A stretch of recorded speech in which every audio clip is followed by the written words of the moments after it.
Welcome to another episode here on Your Digital Makeover. My name is Jerry Coburn, and in today's episode, we're going to be going over this template right here in Notion. And it's all coming up next.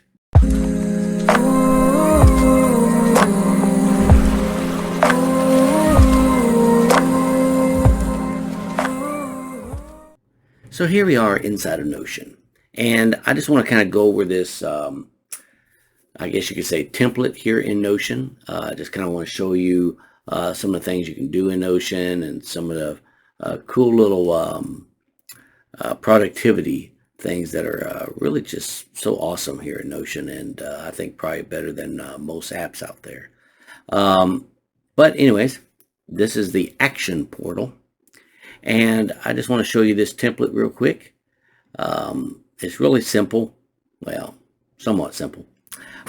Basically, you just start here and you just enter in your new task by clicking there. And then all you do is type in your task, whatever that may be. Let's say you're going to purchase some groceries, right? And you put the status. Well, maybe it's active. Maybe you plan on doing it, right? And you say, well, I want to do it on the 20th, right?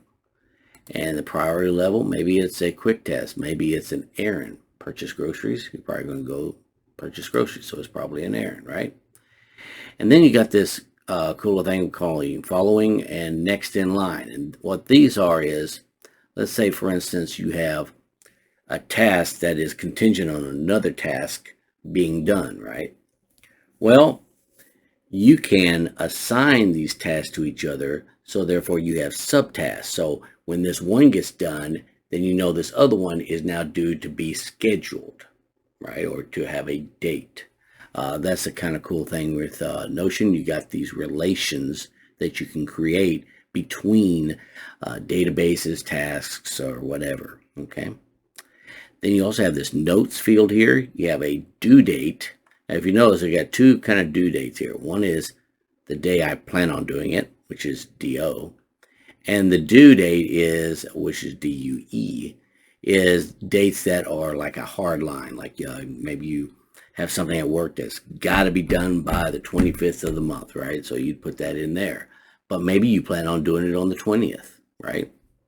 Because you don't want to wait till the day it's due. Then something might come up, an emergency or whatever, and you might not get it done. So that's what that field is for. And then, of course, you had the done check mark.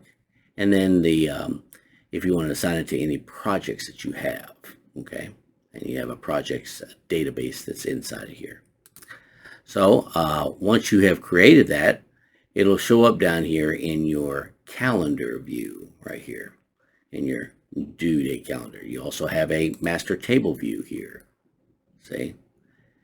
And then here, of course, down at the bottom, you have a source database, which you would want to either move these to another section in your Notion or just keep them right here. Don't touch them. They're the actual databases. Everything else is just a view, a linked view of the database. Okay. Then over here, I got a nice little calendar. You can always go to this calendar website, which if you look right here, is Medio Blue, and you can go here to widgets and to widget day, and then create your own little widget for your Notion. Okay. Then, of course, let's see what else we got. We got the today view, right? You click on the today view, and you come up with this, and this is all the items that's actionable for today, right? And you're like, but Jerry, the date's wrong. Yeah, I know. I left them in there just to kind of give you all an idea, but typically you'd want to filter this by today, since it is for today. But I just want to give you a little bit more things in here. So, but as you see, if you just filter it for today, because that's all that's in this view, right? Voila, there you go. Then you got a habit tracker here if you want to keep track of habits, right? You got a completed table view.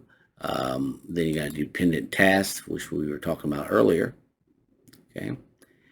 And then if you go back here to the actions, you can go to tomorrow. and see any tomorrow tasks that you might have on the calendar, right? And then if you want to go to, let's say, waiting on, maybe you have some things that have the status waiting on. Maybe you're waiting on a friend to get done or a colleague to get done with their part of a task before you can actually complete your task. So maybe you put your task as waiting on and whoever it is you're waiting on, right? Got a little not active review column as well. And then over here in the actions, you got your, like I say, this week, and everything that you're working on for this week. And then also you have a habit tracker field. And of course, you saw this already in the today view, but you also have it as an individual page. And then of course, you have your projects right here that you can go and create yourself a project and what have you, and associated with items, and have review dates, and maybe even attach them to your goals and outcomes, right? And so that is basically the action portal. I hope you all enjoyed this episode, and if you did, don't forget to hit that like button right down below. And if you haven't subscribed to this channel yet, make sure you hit that subscribe button and the notification bell. That's how you get notified of any new videos that are coming out on our channel. And with that being said, I want to wish you all a wonderful week, and I'll catch you in the next episode. Take care.